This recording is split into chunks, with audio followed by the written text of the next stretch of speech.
168 অনুচ্ছেদের মধ্যে তামাদিতে বলা হচ্ছে যে আপিল করেও যদি আপনি না চালান, আপিল খারিজ হয়ে যাবে মামলার মতন।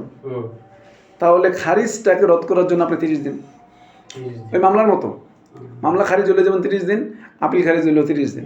আচ্ছা, 170 অনুচ্ছেদে গিয়ে বলছে ওই মামলার মতো নেই। আপিল যদি একতরফা হয়ে যায়, অপরপক্ষ যদি পদক্ষেপ না নেয়, তাহলে একতরফা হয়ে গেলে আপনি 30 দিনের মধ্যে পুনরায় আবেদন করে এটা বলতে পারবেন যে এটা শুনানি করার জন্য করতে পারবেন, 30 দিন সময় পাবেন, এর বেশি না।